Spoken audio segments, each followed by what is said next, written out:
Welcome everybody to the November 18th meeting of our IMAG-MSM Working Group on Multiscale Modeling and Viral Pandemics. Appreciate you showing up, very kind of you. I want to remind you that there will be no meeting next week on Thanksgiving Day. It's a holiday in the United States.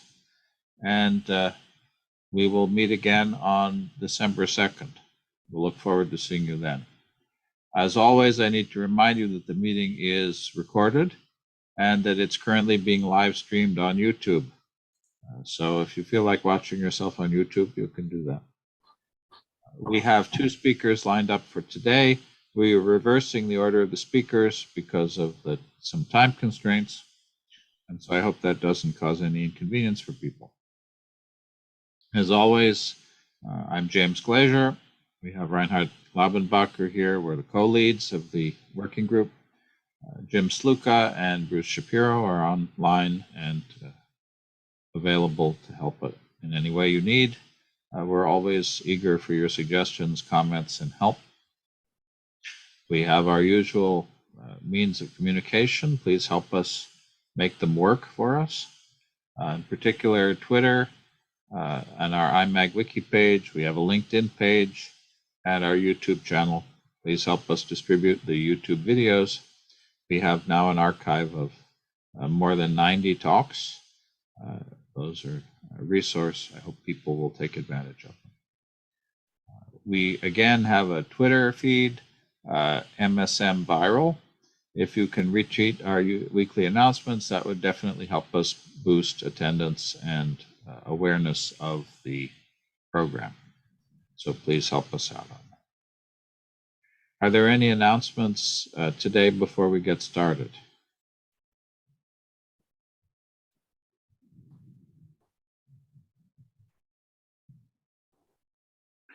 I guess the one announcement is that for next week, we're canceling the steering committee meeting that would normally be a week from tomorrow.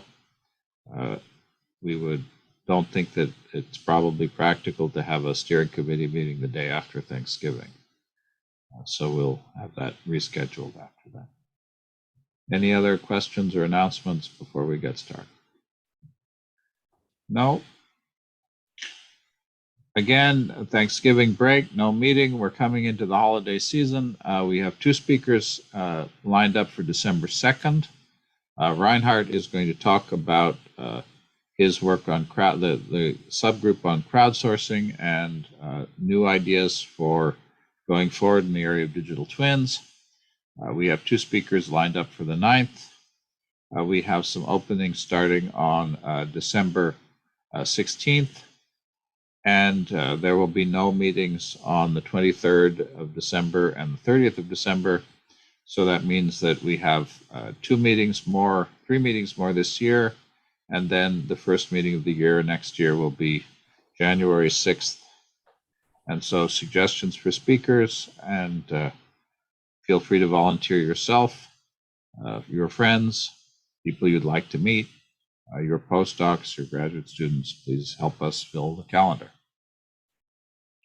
Please remember, if you're not speaking, to mute your microphone.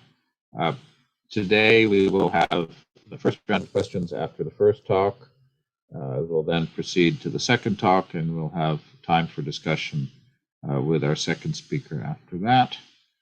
And we appreciate you being here again. So we will go on to our first talk by Chi-Chi Mei, University of Houston, model-based investigation of pro-inflammatory microenvironment in response to gram-negative bacteria.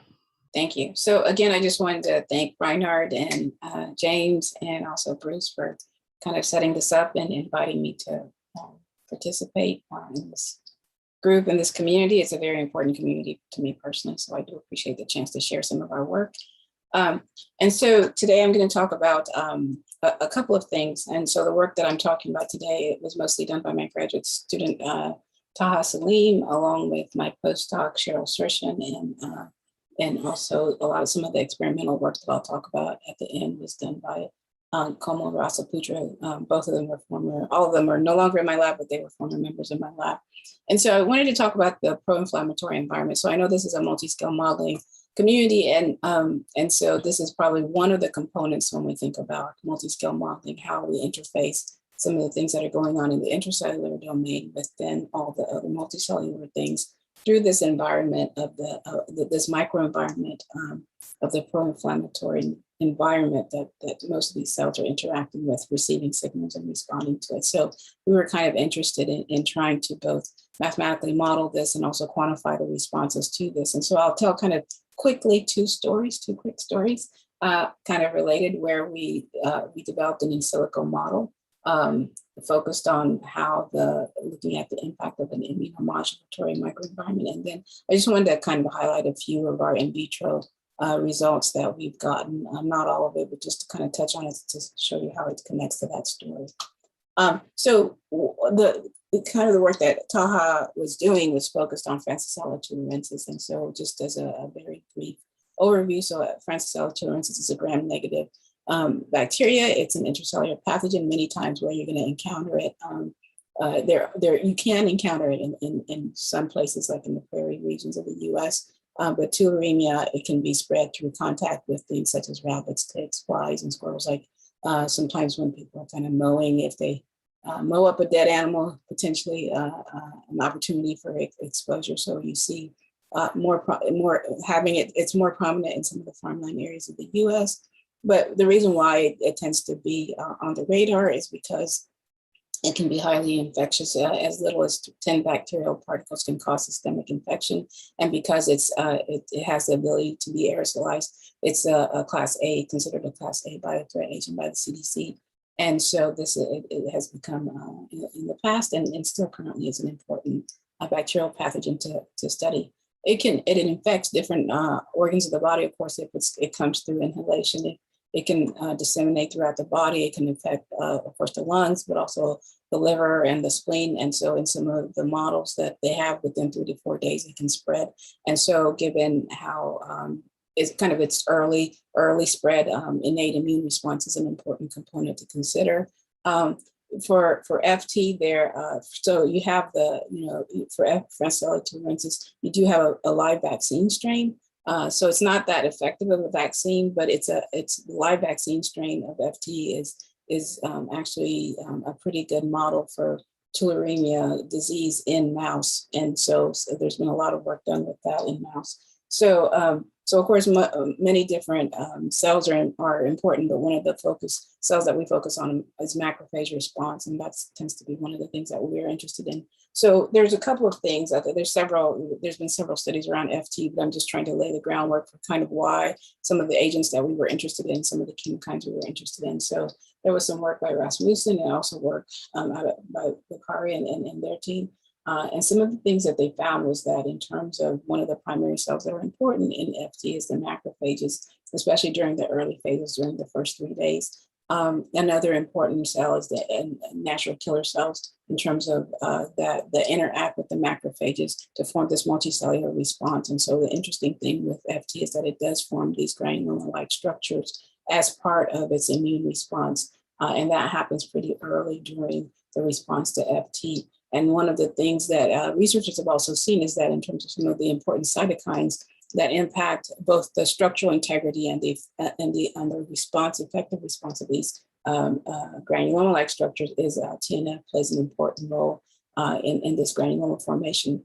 In the study by Bakari and their team, Bakari is the first author. So in this study, that they looked at interferon gamma, and they found that interferon gamma is also a very important cytokine in that it helps promote the granuloma formation. And specifically, what they looked at was the source of this interferon gamma, and they were identifying the natural killer cells as a key lymphocyte that comes in early on to produce and provide this interferon gamma level such that then it enables the formation of these granulomas. And so out of that, so not only are these cytokines important, one of the questions is what is the effector response of these granulomas? How do they actually go about eliminating pathogen? And so they're thinking that with the NK cells providing the interferon gamma that impacts the spatial distribution of the granuloma, how dispersive it is, or how tight those granulomas are, and how effective they are in containment. But in terms of further promoting an effector response with it, what was also investigated is what are the effector mechanism? Is it like a nitric oxide type mechanism like we find to be important in things like TB? Or is it reactive oxygen species such as, that are produced in such as hydrogen peroxide? So one thing that was interesting that was found was that the production of reactive oxygen species through like the NADPH oxidase is important, but it seemed to have minimal impact on eliminating the pathogen versus INOS. And so nitric oxide synthase and the production of nitric oxide seemed to be really key in eliminating this specific pathogen. And so they found that that if you knock out the INOS, you have less effective granuloma formation and less effective elimination of the pathogen. So with that, for us, those were some of the pieces that from the empirical studies that we pulled in to say what are kind of the key components that we're interested in trying to develop a model to understand how some of the cytokine concentrations external to the cell, to the macrophage, is important for actually stimulating an effective response to FT, and also ultimately impacting the formation of these FT associated granulomas.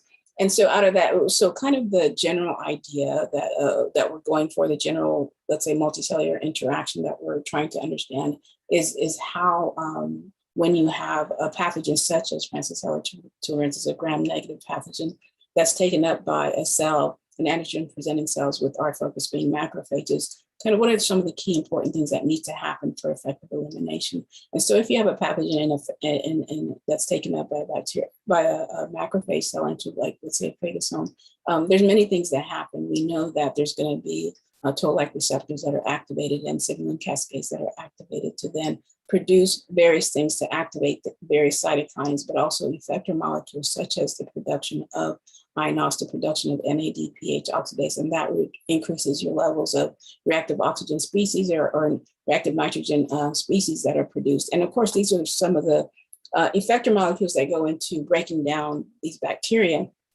But the bacteria are also, some bacteria such as FT can also block some of these mechanisms, and which enables them to either escape out of the phagosome, eventually multiply, and eventually leave the cell. So we're very interested, but also as part of that, you do have the production of cytokines and chemokines that then attract other cells that are not that primary infected cell, as well as attract other lymphocytes. And so what we're very interested in is how does the kind of all this integrated response impact the production of cytokines and chemokines that are in this microenvironment, and how does the availability of those the cytokines and chemokines a priori prior to infection impact the consequent response to the infection. So we know for, let's say, cell 0, akin to patient 0, when they first encounter cells, they might have a less effective effector response. But now they're helping create this microenvironment that is more of a pro-inflammatory microenvironment, that as other cells come in, they might be pre-stimulated to have a more effective response. So our interest is around that question, around the creation of this pro-inflammatory microenvironment, but really what happens when you have different components in this pro-inflammatory microenvironment. And so what we did, we focused on the two cytokines that we were interested in, TNF-α and IFN-γ. And we focused on trying to understand how it then impacts the production of the nitric oxide synthase, again, based on the prior data saying that that's the important, one of the key effector molecules. So again, you could have that first condition where you have initial stimulation, where you have an unstimulated cell and then it encounters pathogen. So here we build our first mathematical model using LPS as kind of that stand-in for the pathogen, the gram-negative pathogen. And then you could have a second condition. So we're building out this kind of concentric circle of potential microenvironments. And our question is, how do the cells respond depending on where they're located? So in this second condition, or this second locale, you would have TNF activation. So presumably when you have initial encounter, TNF is going to be one of the earlier cytokines that are increased. And then in this fourth region, we are thinking about cells that are coming in or migrating into this pro-inflammatory region, and presumably, and this is again just a very cartoonish type of designation, you could then have higher levels of interferon gamma from lymphocytes that are moving into the area. And so presumably these macrophages might encounter a higher concentration of interferon gamma as they're entering in. And then you have this third region where you kind of have the two meet. So we asked the question, if you're encountering both TNF-α and interferon gamma primarily prior to exposure to LPS or the pathogen, what do you do? Does it change the dynamics of response? So underlying all this, our question is what is that robustness? How robust is that initial pro-inflammatory response? And how does that correlate to those regions that you're in? And I'm going to speed up a little bit more because I'm watching my time here. So what we did was, we went through the literature and we formulated a mathematical model that's based on several signaling cascades. First, we were interested in the activation of LPS, so LPS activation of TLR4, and going through down the MAPK pathway, and kind of how that leads into the activation of various types of genes that are either related to the production of cytokines or ultimately related to the production of INOS.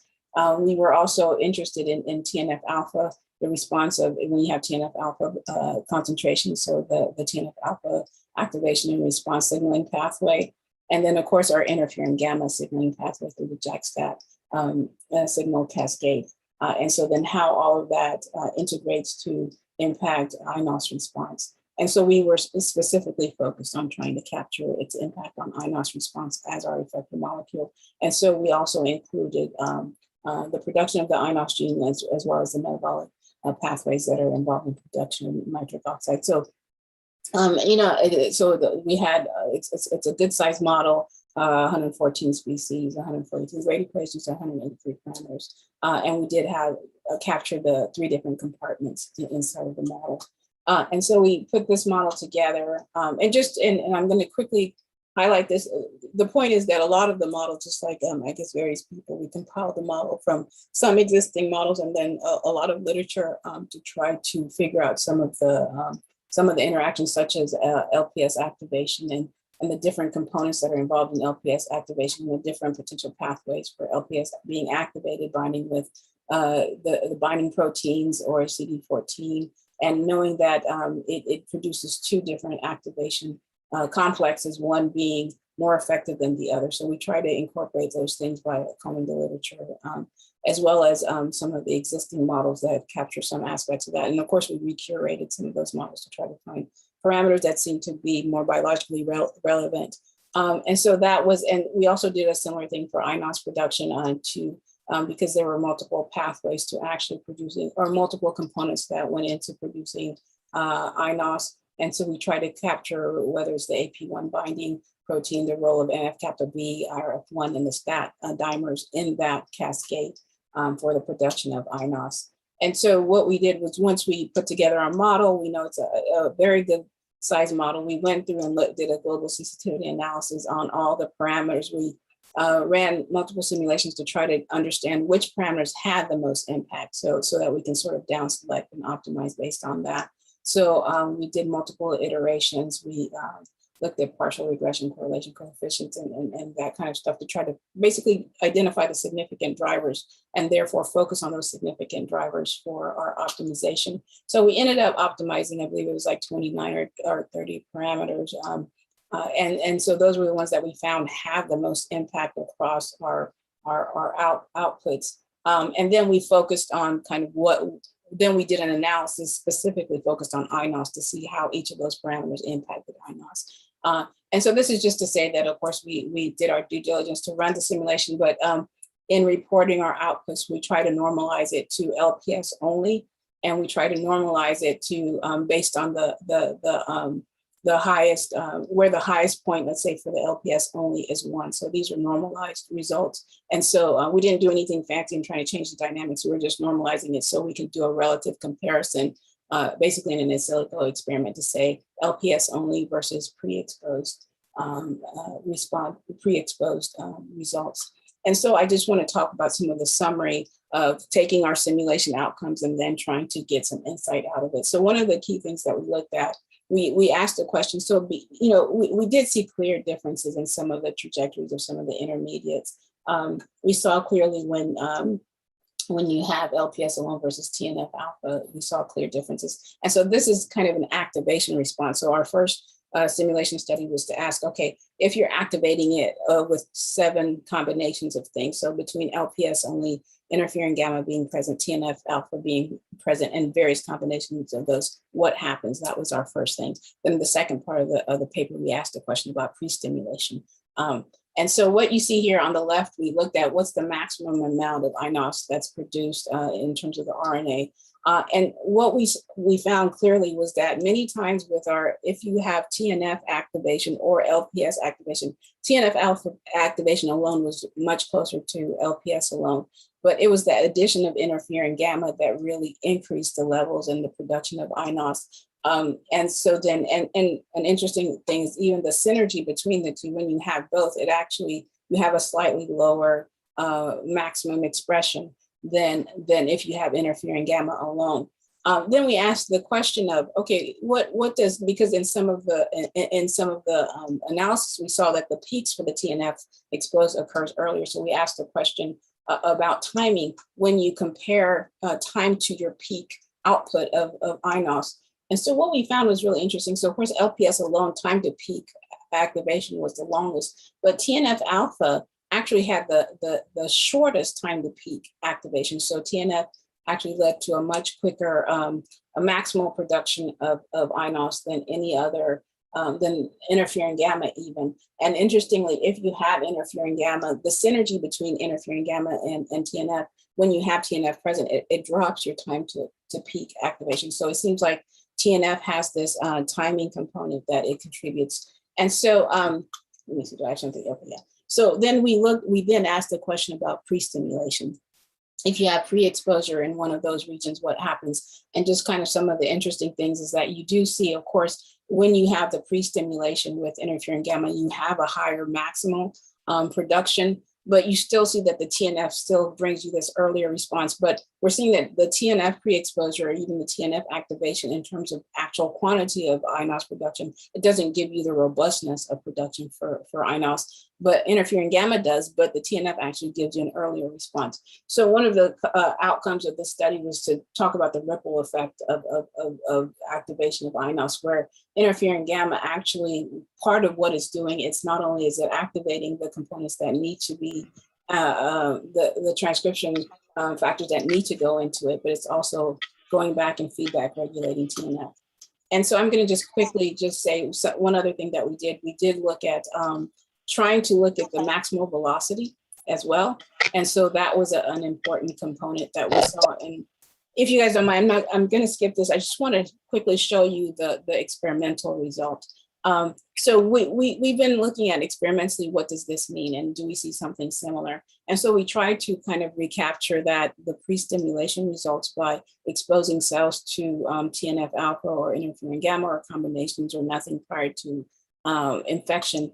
And so we did this with raw cells, with raw REL-A cells. And so we did, we seeded them and we exposed them to Francisella tularensis, and we did things like CFU sample. We sampled, we did sample of supernatants to do assays, but we also quantified the amount of bacteria that's produced intracellularly and extracellularly.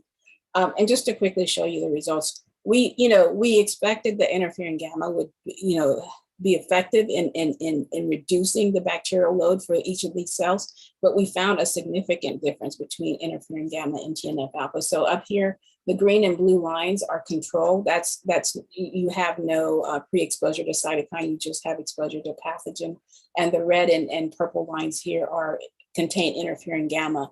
And so here, the green line here is TNF-alpha. So you actually see in some cases, and the left here that I'm pointing to is the extracellular, and the right is the intracellular. So you consistently see bacterial load going up when you have control or TNF-alpha.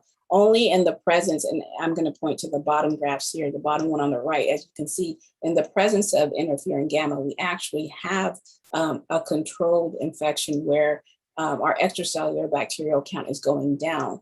Intracellular is going up, which means that there's greater uptake. So it looks more like the host cell is able to, the macrophages are able to handle that and start getting rid of the bacteria.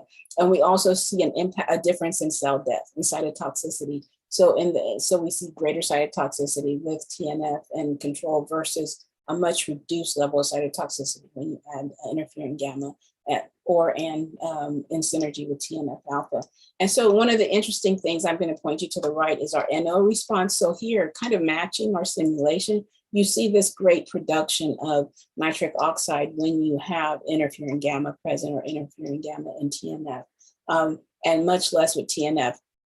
So just in summary, what we're seeing, we're mimicking our experimental results are showing us some of the components of what we saw computationally. However, one thing, because we just simulated with LPS, one thing is that the pathogen actually does have an inhibitory response. The pathogen interferes actually with some of the pro-inflammatory response in terms of FT, and that's not incorporated into the model. But just in general, of course the work continues, but just the importance of this pro-inflammatory microenvironment, the components of it and how it clearly impacts dynamics and effector response and ultimately outcome of infection is something that we feel is critical, and other people of course feel that too, but we're starting to look into, and it's really interesting to us that quantitatively some of the things that we modeled, we're kind of seeing some of that experimentally.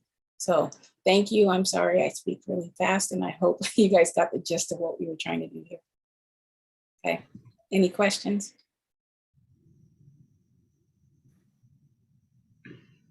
Please go ahead. Thank you very much. That was a lot of material in a short time, but fascinating. I was very impressed by the detail of the experimental time series. What are the key challenges in getting that kind of time series analysis? Are any of the molecular components particularly difficult to analyze? You mean for the experiment? I'm sorry, the experimental data? Right. I mean, we could come back to the simulation too, because you were validating that you were calibrating the simulation against a lot of time series, and I was interested to see how that you had so many detailed time series to be able to do that calibration. Oh, okay, yeah, that's a good. So for the optimization for the simulation, I'll put it on this one. For the optimization, the model came first before the experiment. So we actually had built that model, and we used published data from other papers. And one of the papers that we used was based on it was INOS, I think it was the INOS mRNA production. And so with that, what we did, we had to normalize it based on the data that was present. And that's what we used for our optimization. So we weren't optimizing against our own time series. But now we are trying to, and you're right, it's extremely challenging. And one of the challenges is figuring out, like for our model, we don't have every single component that we're measuring explicitly represented, right? But we have them as outputs, and we're trying to use like linear regression as well to try to integrate with our mechanistic model with our experimental data. In terms of generating the experimental data, it is actually challenging to get that many time series samples, depending on, again, on the doubling time of the bacteria that you're working with and the time. So, the graduate student just kind of has a really bad week of trying to be in the lab, trying to sample that. But we've been able to sample and freeze for later analysis to try to get those detailed time series data. And actually what we're finding in some of our other studies is that, and I think everyone in the modeling community is very appreciative of this, dynamics really does matter, right? And so having that many time points sometimes allows us to see things like these crossover points and these oscillatory points. And so we're limited, but understanding what the sampling timeframe needs to be is a question that we have that I think perhaps a theoretical model can handle, or at least could potentially help us determine. But yeah. So unfortunately, we're still working on trying to use our experimental data to do the optimization, but we haven't gotten there yet. Other questions?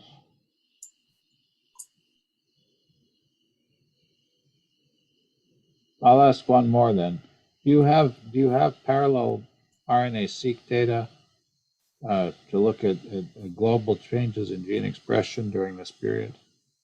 So we have qPCR data for some of the genes, like for INOS, and we have some for the TNF and things like that, but we would have liked to do global, but that can get kind of expensive. So we haven't done that yet, but we have some of the key RNA for those exact same time points that we have data. And we did see one interesting thing with INOS that we're still working on, is that our INOS, there must be some feedback regulation of the INOS gene. So even though places where we're seeing increase in INOS expression in nitric oxide levels, the gene expression doesn't always match near the end, because it looks like there's some type of feedback inhibition going on.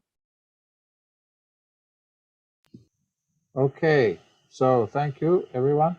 Now we will move on to our second speaker, Christian Forst, who's going to be talking about the interplay between human microbiome and respiratory viruses. So not so different, perhaps, in philosophy from the previous talk, maybe different, you'll tell us. So I don't want to take any more of your time. I will turn it over to you. Okay, all right, great. Thank you. Yeah, thank you for having the opportunity to talk here. Well, I should have maybe did more homework. So I followed the instruction from Bruce Shapiro and kept it at a rather high level. So let's see how it goes. The other thing, of course, is but I think that's also the point of this working group, is I have some different type of modeling. I don't have time series, but there's of course the nature of the study, because these are patients, and of course time series data is even more complicated to get by. But nevertheless, yeah, so I will present some work what I did in particular with respect to COVID in a larger consortium. On flu, I did it on a smaller scale.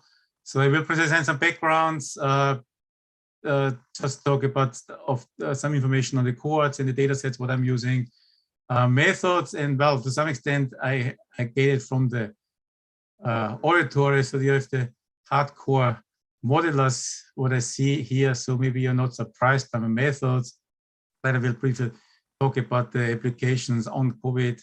I may not get so much on flu, but let's see how that goes. One of the interesting things, what I recently explored, because everyone is working on single cell, is to do some combination analysis of bulk and single cell data, because most of or more or less all the data sets what I'm using for this presentation as bulk data, and with some I can enrich that by single cell information, and then have some conclusions. So I will scare with some scary pictures. So this is flu and COVID. Flu can be rather severe, and that's some of the picture from the Spanish flu pandemic, and we still have our ongoing pandemic with COVID. This is the actually there's some field hospital in Central Park, right off Mount Sinai, that it was actually done by Richard's group, but nevertheless, yeah. So it was worked on and helped by Mount Sinai. So the cases are rather similar. It's still devastating. So a lot of, and particular cases now again increase, in particular, for example, in Europe. But this is a severe and serious issue. For flu, the thing is we have mostly not so severe cases. We have, of course, over a longer time, vaccination, which for COVID is, well, just started to have been developed a year ago. But nevertheless, there can be rather severe influenza cases, and that's always the problem, particularly with viruses. They evolve pretty quickly, and so there can be quite some emerging new viruses, as we saw with COVID, for example. So that's the field of study. Again, the thing is that the theme, what that shows is, because both viruses, so they are both respiratory viruses, they are zoonotic diseases, meaning they have their animal hosts, but these viruses actually easily can transmit from their usual host to human. The animal host for flu is a waterfowl, so ducks and then all other water birds. For COVID, it's supposed to be at least thought to be bats, but in particular for flu, many other animals can be infected: horses, cats, dogs, swine, and humans. For COVID, the hosts, for example, so if you expand it to coronaviruses, SARS-2 is mostly bat-based, but MERS, what was rather severe a few years ago in the Middle East, has the natural host, for example, camels. And I wouldn't be surprised that even, for example, this our ongoing pandemic with SARS-CoV-2 may also affect some other animals, of course. They're both single-stranded RNA viruses. Flu is actually segmented and has negative strand. Genome for SARS is a positive strand. Then we know all the flu-like symptoms. My previous speaker, so Dr. May, she alluded to some extent. Interferon, of course, is the first line of defense of the host of our bodies, and that causes the flu-like symptoms with some maladies, headache, starting to get fever and shivering and so forth. And that's somewhat rather similar for COVID infection. For flu, the incubation time is much shorter than COVID, 1 to 4 days, in 2 to 14 days in COVID. The infected tissues also, they are to some extent common. They are the respiratory organs, so starting with the nasal mucosal tissues, and then throat, and of course lung. But for COVID, it's at least what was experienced, at least still shown, is that it may also spread to other organs. For flu, usually just stays in the lung. It doesn't really, for example, it usually isn't found in blood, for example. It can get, for very severe flu, it actually can affect brain, which is also seen in severity. So flu, there are some seizures, and then encephalitis is a severe outcome. Both flu and COVID has respiratory failure, sepsis, cardiac injury, or secondary infection from bacterial and fungi, and that's some of the main talk and main theme of the talk today. COVID has this particular severe inflammation, so not only interferon, but actually inflammation, which is to some extent known in flu, but more pronounced in COVID. And then there are the occurrence of blood clots, which complicates it even more. And then there's this long COVID, brain fog, also some long suffering and hard time to breathe, which some, I think, percentage range of patients, some are experienced that, and it doesn't really go away. So it cannot be, or at least hasn't been somewhat cured yet. So these patients still suffering for a long time. All right, so the basis of my presentation. So I'm a humble contributor to this Nature Microbiology talk paper, which was rather recently published. So in this summer, it is out of NYU Langone, so led by Leopoldo Segal, but also longtime colleague Elodie Gedin. She was at NYU, is now at NIH. And the other one, we actually did some more, so it was co-first author on, also quite recent, so last year, Microbiome on flu. And so that's the thing is, so we mainly focus on the microbiology, the microbiomes, and try to connect them with the physiology, clinical information. So with respect to COVID, so they are actually, about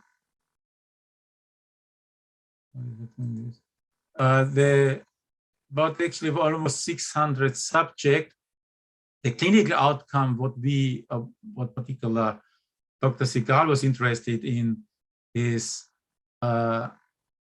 on severity, and measured how long the patients need to be under mechanical ventilation, and this is more or less only the clinical outcomes. So they're all very severely sick, some less, some more. So we have the days. So we actually then separated and subsetted the patients and assigned severity for 20 days or less under mechanical ventilation as a less severe case, then a more severe case above 28 days mechanical ventilation, and then the most severe case is death. So we don't really have healthy controls. On the other hand, of course, being a computational biologist and also we are living in the ongoing pandemic, trying to solve this problem by lots of money from NIH, is that there are a lot of other data sets available. So what, for example, others are doing, what I'm working on is to combine, for example, just use healthy subjects. So the main information what I used, or what most of the paper and the study was, is using bronchial alveolar lavage fluids. And they are both the, so in particular, all the omics data sets some are sampled from this bronchial lavage fluid. There's some other measurements done, and of course there's some additional measurements, serological, immunological data, what was obtained from this patient. The lavage fluid and the bronchoscopy, where this mainly data comes from, are 142 subjects, and that's what I'm working with. And so, when I said we have RNA as well as DNA-based data, so the metatranscriptome RNA. So these are expression from viral genes, vertebrate viruses as phages, bacterial and fungal metatranscriptome, and then of course the human host transcriptome from the above lavage. And on the other hand, DNA-seq, the metagenomes is just the content, the abundance of the viruses, DNA viruses, as well as, again, bacterial and fungi. So as I said, the cohort is a rather rich data set. So we have all the demographic factors, age, sex, race, and so forth, body mass index, then comorbidities were measured, and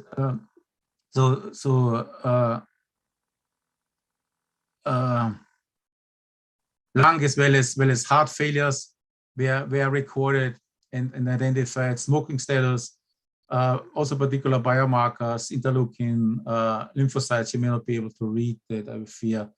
Different treatments, either by steroids, antivirals, or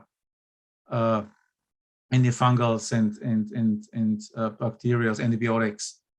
Also, but some classes of respiratory cultures, positive bacteria, staph aureus, and then multi-drug resistant staph aureus, Klebsiella, also blood cultures. We have been checked of bacteria. And finally, also the statistics on the hospitalization data was recorded, the hospital length of stay, the length of stay in the ICU unit, ICU, and so forth. And as of course you all know, we can do already and identify some factors that contribute to the risks, and these has been done. So the outcomes are these three classes of mechanical ventilation: less than 28, more than 28, and diseased. The importance of these particular factors are with p-values underlined in yellow. So age is a factor, BMI, then some of these lung diseases, as well as some of the biomarkers, as well as treatments, for example, by steroids, also indicating of disease outcomes. All right, so the next step, and that's some of where I came into play. So that's our spiel in our multi-scale lab, and this is mainly some initiated by Bin Zheng, my boss at Mount Sinai. So what we're using is we focus on, for example, molecular profiles, transcriptome data. These are some spiced up other omics, in this case, the microbiome, metatranscriptome. You have all these nice critters here. They're looking here, and depending on the metatranscriptome data, either the abundance of expressed whole microbes, or, for example, in the case that it would be in the case of COVID, in the case of flu, we have actually have abundance and expressed microbial-based genes and enzymes. And then we also have some genotyping also, get there. So the main idea is, so we have the molecular profile. We try to combine them. So we combine the molecular profiles on this molecular multi-omic level, but we also try to combine them with the physiological clinical information. So we have the cohort of patients with the different severity, high, low, and, well, actually it's not known that it should be severe. We infer networks by co-expression or co-abundance, of course, depending on our origin of molecular, or at least, well, in the case of microbiomes, not molecular, but microbial. We predict and integrate the molecular information on this multi-omics level together with and identify and use specific signatures, differentially expressed or differentially abundant microbes or molecules based on the severity outcome. We can identify specific sub-process and sub-pathway modules in this multi-scale networks, and then use, for example, and relate these molecular-based multi-omic networks with clinical traits, in particular, again, with the clinical outcomes. I may skip it all more or less because I think you know that already. So the main workhorse, what I'm using, at least for this study, is Magena. So this is based on correlation. So we have the entities, expressed genes, abundant bacteria and microbes in a co-correlation. This is filtered through Magena to get them not really sparse, but at least a planar graph with some additional filtering, and then it is clustered, and the cluster is done hierarchically. So I have whatever large cluster. So mostly we get a connected graph. Sometimes we have some components, but usually we have one large component, of course, and then use the hierarchical clustering to have some subclusters, and these subclusters then can be related either by enrichment of these DEGs or by relationship, whatever correlation with clinical traits. And these subclusters, these sub-modules, then, so our hypothesis is that these modules have some biological meaning.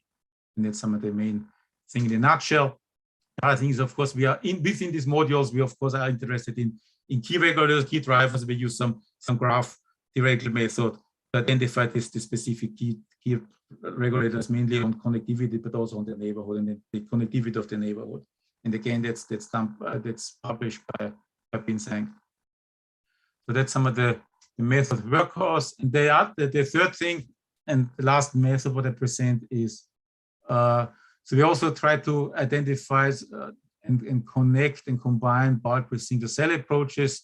All the data from the COVID cohort is bulk information, but of course there is again a lot of rich single cell information from single cell RNA-seq available, and the simple way what we're, for example, using is we can characterize the specific cells based on the single cell data, and actually we can combine, so we can correlate or relate or enrich the bulk information with the single cell data, and at least, for example, assign either specific the content of the patients or so from the high level of the patients down to the specific processes, even the genes, and can assign, okay, this particular gene may be expressed to whatever 75% in natural killer cells, and with 20% or 10% in macrophages and so forth, and we can have a correlation and a feeling where this process is actually functioning and make an indication in particular for cell types that are immune cell and immune system related, how the immune system maybe interact with the outcome. And of course, so we can go the other direction and also use the bulk data to identify single cell processes and relate, for example, the single cell information to physiological levels or clinical outcomes through the bulk data sets. All right, so the bulk data set is, we have different bacteria. So this is just the copies, and this is just 16 sRNA genes where so this is a microbiome, and you see that the more severe the patients get, the more microbes I have. There's some, this is just the positive risk score and poor upsets. It's just the culture are tested by positive or negative information. If in a bacterial culture, these classes of bacteria actually or microbes are actually present or not, and then it's just by enrichment analysis. And also ratios are used to see, okay, if they are more, significantly more or less than in a usual random culture. And what's interesting, that's the main analysis and results from the COVID studies, that not the usual suspect of some of these, whatever, Staph aureus, which is a rather nasty pathogen, but actually a oral commensal Mycoplasma salivarium indicates in this indicator for poor outcome in the patients. And that's what's somehow surprising, and we try to understand, okay, what's the underlying processes. All right, maybe I have to speed up to get through. So we also have, so the thing is, we looked not only at the abundance, so this is actually the abundance on the metagenome, and you have Staph aureus as one of the most abundant, just as based on the number of identified bacteria, but also the transcribed. So this is just this based 16S based information. This is on the right side, the beta transcriptome. So based how the genes are expressed by this particular pathogen.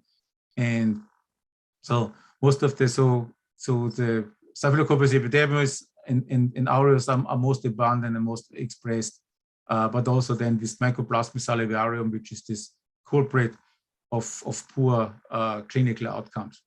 On the other right side, this is just the differentially expressed abundance shown between different scenarios. And what you have here is we play some of the least severe case, so mechanical ventilator, less than 28 days to deceased. The second combination is less 28 days, more 28 days, longer than 28 days. And then the third combination is longer than 28 days, but surviving and deceased. And you see these different types of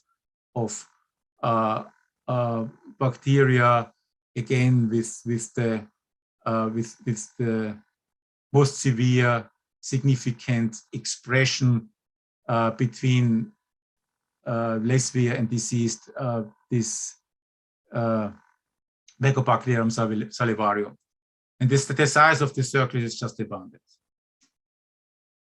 The same thing, of course, can be done for the viruses, and I don't bore you with that. So we have some viruses. There's some, and that's some of the interesting thing. What you also can find by multi-omic studies, that of course the bacteria have their own pathogens. So together to stuff, because a lot of Staphylococcus are in this data sets. Also the Staphylococcus phage, the corresponding are abundant in this human subject.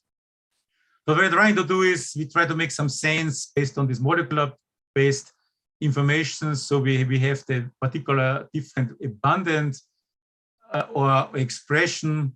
I have three types of data set what I'm using. So I have on this top right, these are the RNA host transcriptome with about 14,000 genes or expressed transcripts.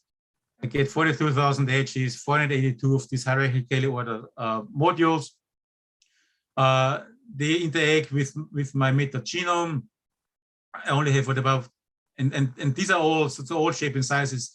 They are combined bacteria, fungi, viruses, as well as phages. I have 1,000 of these critters included.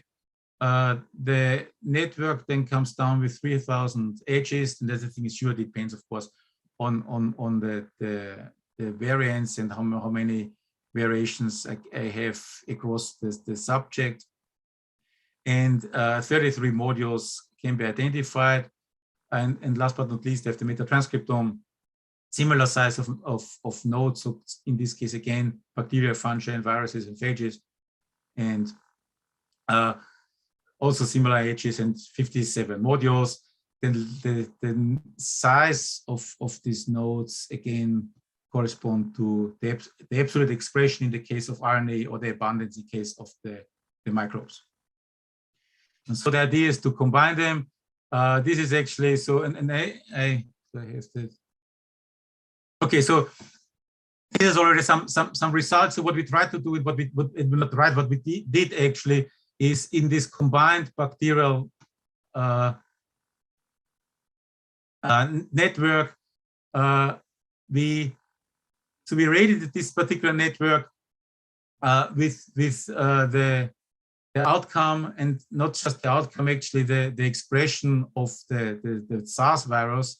So what we did, we looked at the network neighborhood around the SARS virus in the bacterial metatranscriptome, and tried to relate them with on the one hand with the severity, but on the other hand also with the host transcriptome to identify specific pathways that may relate to these bacterials. And again, you see here's this Microplasma salivarium. On the other hand, of course, it's rather separated, so it has some microplasmic connections. But the thing is, there are repeatedly some sub-processes ongoing, which is cause of some further investigations. Also, there's a way of saying, so if RNA viruses, DNA viruses, and so forth, with the overall structure, and the nodes, the colors of these nodes correspond to the differential abundance in this case between the severe states, less than 28 days versus diseased. So the red ones, they are largely abundant in the diseased population. Of course, no wonder SARS, the virus, is increasingly significantly abundant in diseased population. All right, so how we did that? So we looked at the neighborhood, and we just played around with the neighborhood around the SARS virus in the previously shown network, and of course we looked at the whole network, but we just stepped up to neighborhood 5. Otherwise, we may actually get the whole network with increasing neighborhoods. And then we looked at the different DEGs. These are just so again the shortcomings. So this is high versus low mechanical ventilation, and D is for death. So the main thing what I showed you in the previous slide is death versus low, the upregulated part, death versus low, and the downregulated part. And then in all the cases, actually, the most significant one is neighborhood 5, and then it actually goes down. So what we looked at is, so neighborhood 5 is important. That's why we looked at neighborhood 5. And then we looked at the correlation between the bacterial or metatranscriptome neighborhoods and the host modules. Unfortunately, so they're not really responding best to the neighborhood 5, but some smaller neighborhoods. But nevertheless, we thought, in particular, all the experimentalists, they liked this particular module and module 175 most. There are some other modules which are also reached and related to higher, but we focus on these two modules and identified these functions. The one model, not surprising, in 175 is responsible for interferon gamma signaling. So this is some the well-known but not very surprising part. The other one is some more interesting, which is rather strange, I know, but respiratory electron transport is apparently important. And there's some papers out there that, and because most of these functions in the mitochondria, but there are some indications that the mitochondrial breakdown in severe COVID cases has been observed, and that may be one reason that some of these actually are downregulated and breaks down the function of the mitochondria. They are all downregulated, so they are all abundant. So they are all expressed in the healthy case and not in the abundant case. So there's no respiratory. That's why maybe this severe, at least one part of the severity originates from this breakdown from mitochondrial electron transport. All right, I'm not quite sure how well I'm with time. Have some more, otherwise I will maybe. Well, if you can maybe try to wrap up in 5 minutes. Okay, so maybe just step and present the single cell data. So what we also like to do, and it is, we have additional data set which actually combines Lee et al. Also recently, so last year, which combines both, so single cell data from COVID as well as flu patients. They are blood based information, but the thing is, particularly because we're interested in immune cells, we looked at this type of single cells. We did the usual UMAP plenary, so nonlinear analysis, and identified the specific cell types. So the specific cells, so you have NK cells, so it's an old bunch of immune cells. They are different, really abundant in the specific, so in these specific clusters, and they also, if they're really abundant in the particular hosts. So that's why we use the single cell information, deconvoluted the single cell information based on the single cell clusters, and identified the specific abundance in the COVID bulk subjects. And interestingly, neutrophils are rather large, and then the NK cells, which may relate to severity. And that's more or less where we are at. We're also trying to identify, that's what I mentioned, to relate the single cell clusters with severity. There's some clusters. So for example, dendritic cells are indicated for healthy subjects. On the other hand, for example, we have some monocytes, as well as what's to some extent known CD8 T cells are known to be indicators for severe outcome in COVID. And so so the next step is actually to identify the specific cell-specific pathways in my networks. And here actually stop. Let's just go through. This is the flu stuff, and want to go to my acknowledgement. So this is mainly done in collaboration with NYU, funded NIH exclusively. So I have a small 21 grant.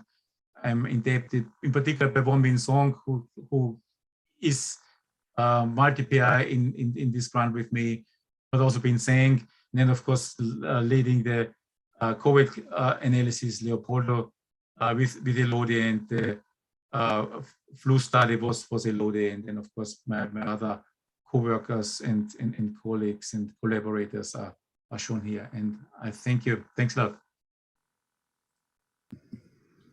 Okay, thank you. The floor is open for discussion. So it's very interesting. Thank you, Christian. Can you talk a little bit about?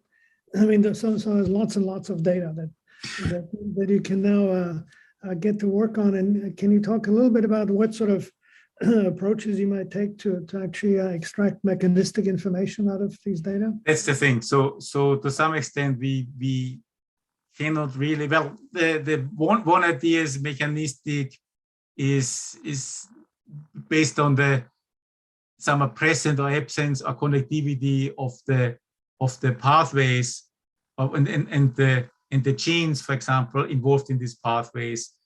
But because it's static, in this case, we cannot do much more. So we would have to either get some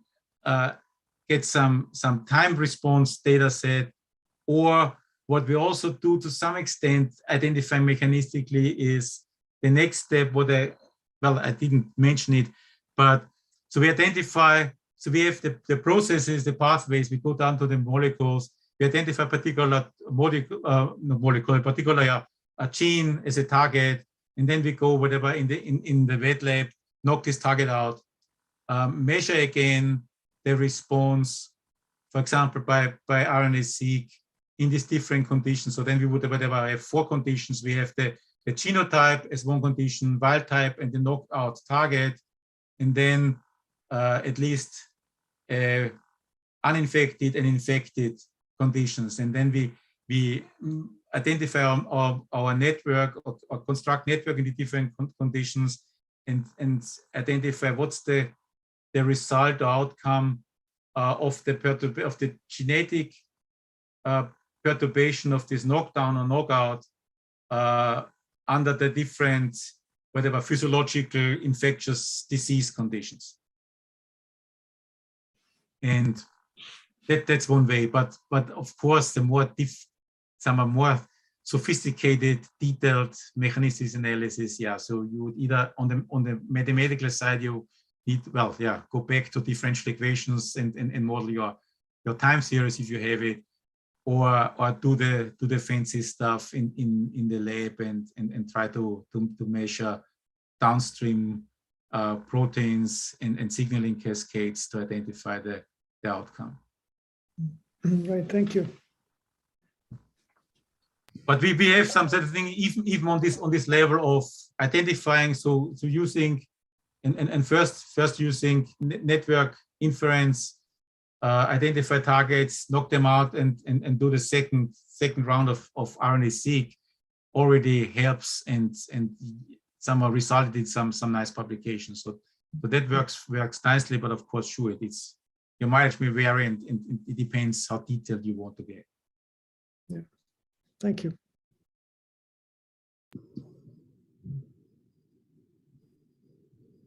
All right. Other questions?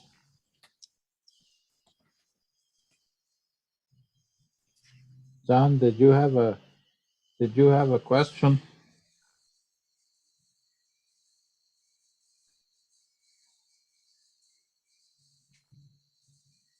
Or well, everyone is by then. No. I thought I heard him. I saw him unmute, so I thought maybe he had a question. So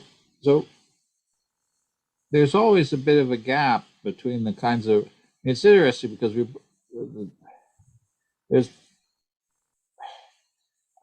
I think Reinhardt was trying to get at something, which is how to connect the kind of cluster analysis and classic bioinformatics that you're describing with the kinds of models that for example, Chichi was talking about in the first talk.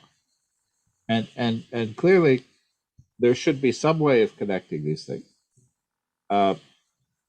But maybe the gaps are pretty large. As you say, if you see correlations, then you expect there to be some kind of causal connection between them. But you don't really know what direction those causals are. You don't know how many steps there are. I mean, certainly many of the players you mentioned are things that would have been in her model, for example, of interferon response. Correct. And so I'm trying to think about, and it's very beautiful to be able to identify so many different bacterial species and so many different pathogens at the same time. And so I guess probably for this audience, where we're used to thinking more about these kinds of mechanistic models, I'm having a little bit of trouble. Not that I haven't heard talks of this kind, but maybe because there was just so much information in your talk.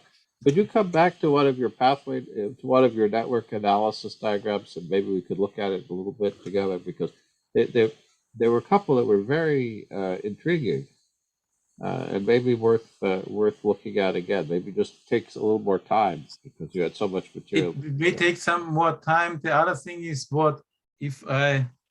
so on one thing, what I already did is one can use these networks, because the thing is they're more or less static. They can use different, they can of course be done by time series analysis, but they're more or less a static correlation network.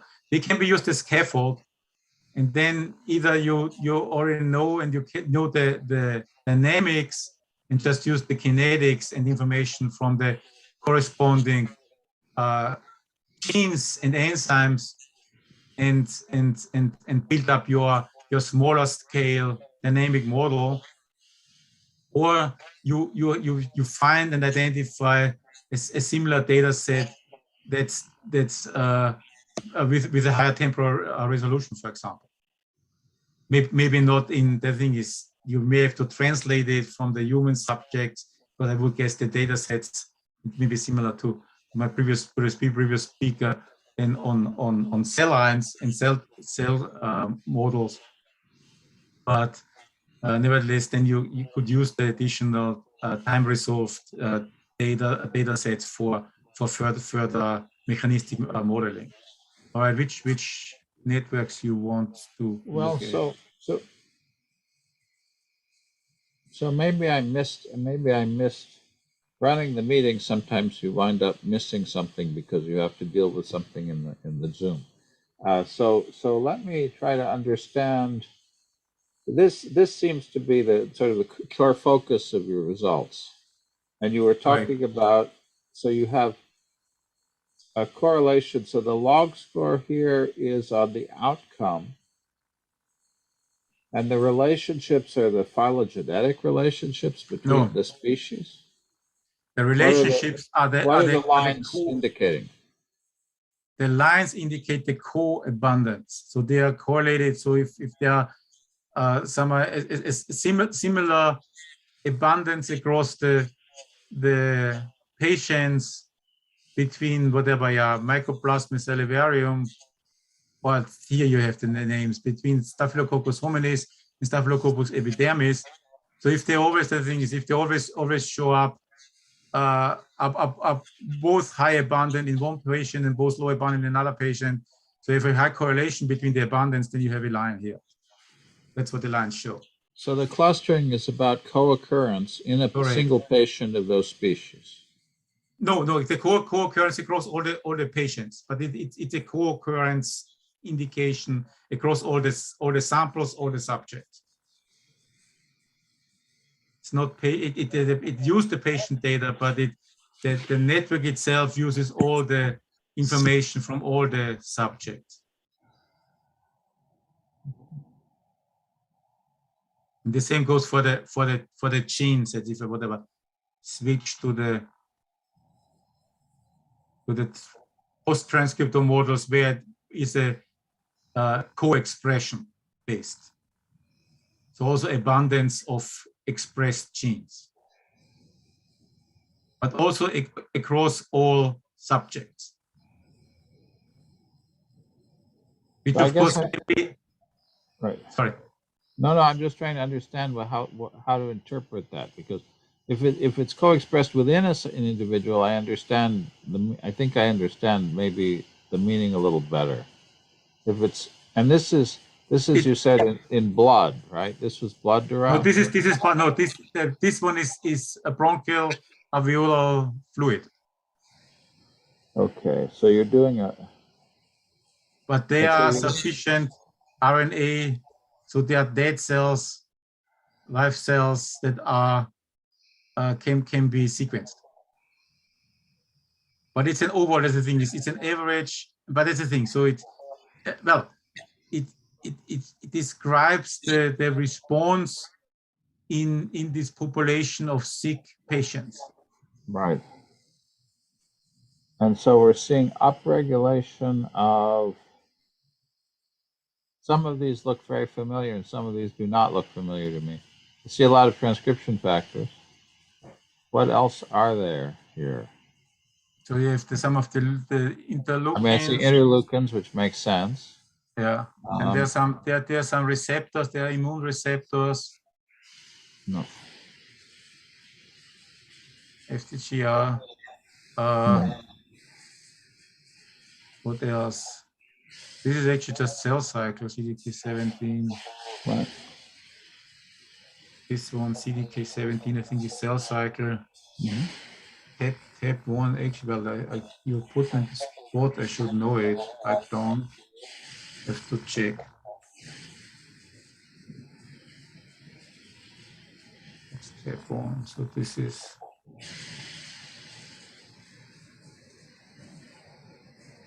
I don't mean to, I don't want to be, transporter, yeah.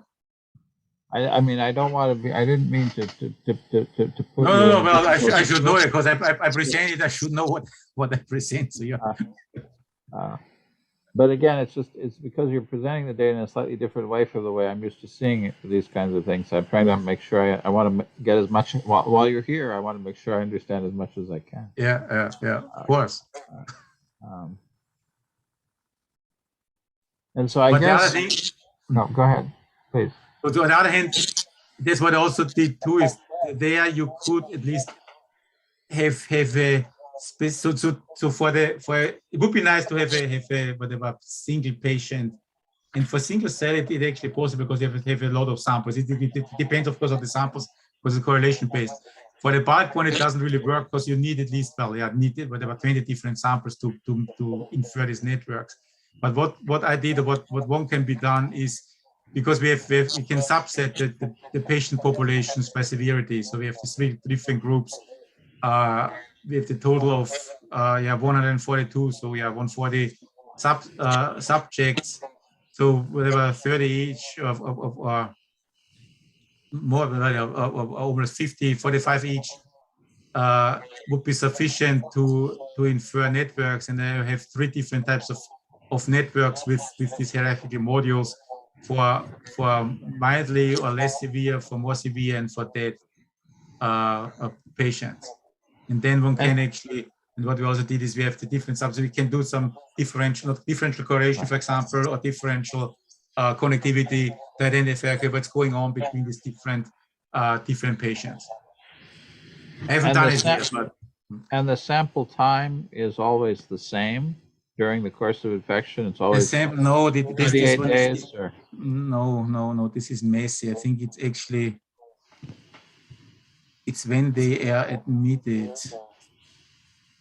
when they are sick in the ICU. So I think it's a moving target too, but I'm vague about that. So it's not the same time always. So this is complicated, but that's what the data is. So I mean, you have to work with, it's an impressive data set, but I just wanted to, because you certainly might expect that the particular immune response pattern would change with time. And so that the correlations that you derive might differ a little bit depending on the time. Yes, that would be, at least that would I expect to, yes. Okay. Well, thank you. I'll let other people, I don't want to monopolize the conversation. It's kind of you to be willing to educate me. I appreciate it. Other questions? Reinhardt? No, I'm good. Thank you.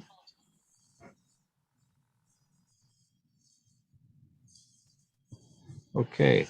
Well, thank you very much for staying on and being willing to show us this enormous data set.